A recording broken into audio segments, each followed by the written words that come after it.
Head over to Hulu this March, where our new shows and movies will keep you streaming all month long. Catch the acclaimed movie All of Us Strangers, starring Paul Mescal and Andrew Scott. Stream the new Hulu original limited series We Were the Lucky Ones with Joey King and Logan Lerman. And don't forget about Grey's Anatomy. Every Grey's episode ever is now streaming on Hulu. So, what are you waiting for? Go stream something new on Hulu. Want flexibility? Take yoga. Want flexibility with your health insurance? Check out United Healthcare Insurance Plans. Underwritten by Golden Rule Insurance Company, they offer flexible, budget-friendly medical, dental, and vision coverage that may be right for you. More at uh1.com.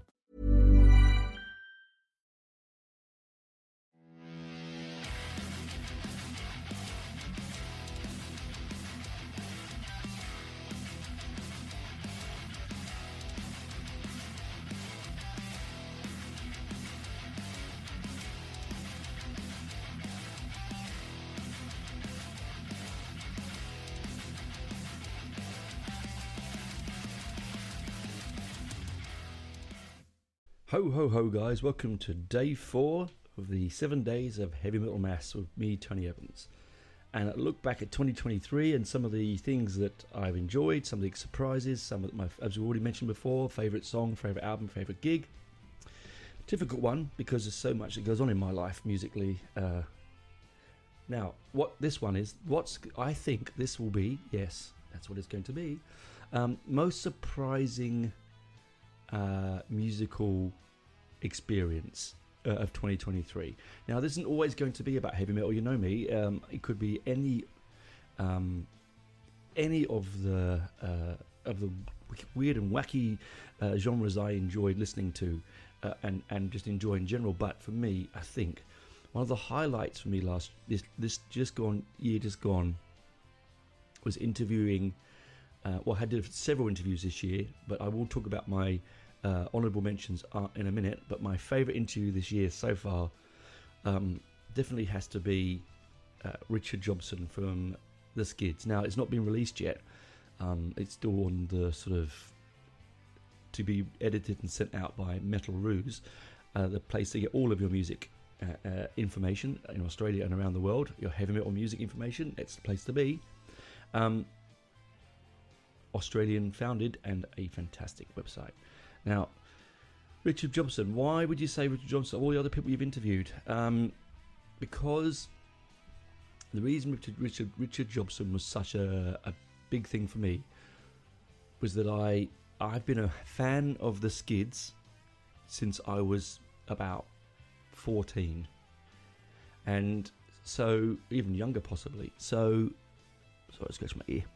So the fact that I had the chance of sitting down face to face, monitor to monitor, he's in Scotland, to talk about his music, his life, the new tour, the new album, was something that again, like when I interviewed Tony Martin and Tony Doolan, a couple of years ago, they really are life-changing moments for me, because if you told 14-year-old Tony Evans, raggy-ass 14-year-old, that he would, very shy. I was extremely shy, so not the charming, witty raconteur now. I could barely string a sentence together in front of people at a young age.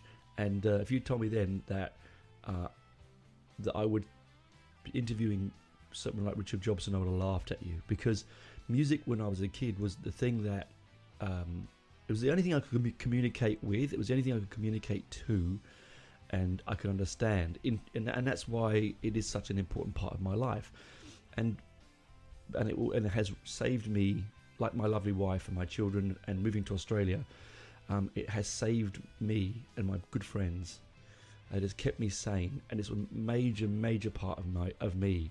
And so I do bore people sometimes when I'm just talking about music. Look at my wife's glazes over, but I'm sure deep down she knows what it means to me. But what I'm saying is, yes, Richard Jobson, and it was a funny old interview because I'd set it up for 9 o'clock, got all the lighting ready, got the notes I wanted to say ready. It was all day is all I've been thinking of at work. I thought, I've just got to get home, have dinner, have a beer, relax, go upstairs. And luckily, my darling wife said, you should go up there and just double check that everything's okay. And I sat down in front of the monitor at 8:30 and my phone pinged, and it was Richard saying, are you ready for the interview? And I was like, yeah. And it's straight in. And he goes, oh no, wasn't I meant to talk to you at 9 o'clock? I'm like, yes. It's I can't get hang of all these time zones. And so we basically had a good old chat. It was quite funny and quite relaxed. He was quite open about Stuart Adamson. I mentioned him in one of my shows a few weeks ago, just post the interview I did with Richard, which I wasn't expecting. I was going to sort of hold back on that kind of questioning because it's quite a tricky one. And if you don't know what I'm talking about, please head back to the episode and have a listen. You'll find out. Yeah. So I'm really blessed, to be honest. I'm really blessed that when people reach out and say, could we get an interview? I generally don't mind who I'm interviewing. It doesn't matter if I don't know their music that well. I mean, I interviewed the Gems the day after, and I didn't know really who they were up until about that week, basically. I knew their previous band, but I didn't know their I didn't know that their new band, what it was sounding like, and so I was quite in awe of it, the great music. But they were lovely, and it was the first time I've been on an interview with three people on the screen at the same time, which was tricky because trying to aim questions at different people, not really sort of just general questions, because you don't want to just write questions to each one of them, because that's a bit tricky, because you might not get as much out of them. So it was best to just talk to all three of them, and it was a really fantastic experience. And that will come out again once it's edited, probably in a few weeks' time, hopefully very soon. That was talking about their new album. But honourable mentions for me, the interview was on to promote the tour that she did with Iron Maiden, Aces High. Was a real thrill, because we've been communicating back and forth secretly, because obviously none of the information needed to come out, and I saw the artwork before, and I was quite privileged. It was a really lovely thing to have. And then of course talking with Will from Past the Fall, he reached out to me because he'd listened to the show, and do you know what, honestly, the big one, the one I really got a lot out of, I was talking to the Burning from Perth, the lads there. I'm hoping to get both Son back on. I'm hoping to get Will back on. I'm hoping to get the lads from the Burning back on and just chat to them again and see where they, next year what's come of them, because the Burning were pushing the album they so rightly needed to do so years ago. What an absolute fucking cracker of an album that is. The guys are so knowledgeable. Their horror film video collection is something to behold. I had to have a bib looking at the pictures. I was like,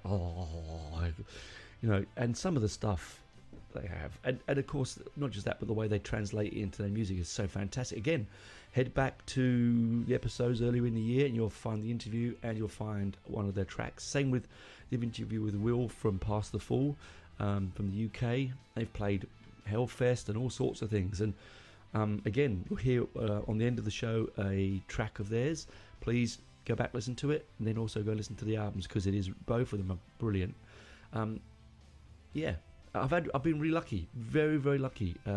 Hoping for some more next year. I'm going to try and be a little bit more proactive with guests next year, because a lot of people do say yes, and a lot of time I don't have time, or ask and I don't have the time to fit them in, which is always a bit of a pain.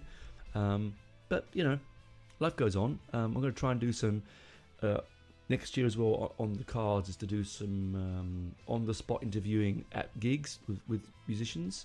Just going to just quick sound bites. Probably take myself use my phone or whatever it is. So look out for that. Anyway, yes. So keep music alive. Keep seeing live stuff. Keep seeing the big acts like Paul McCartney, because you're never going to see him again, most likely. The big acts are Iron Maiden, but also really cherish those intimate, well-performed, semi-professional, smaller bands, because they really do know how to put on a show. Anyway, that's me. I'll chat to you tomorrow on day 5. Bye for now.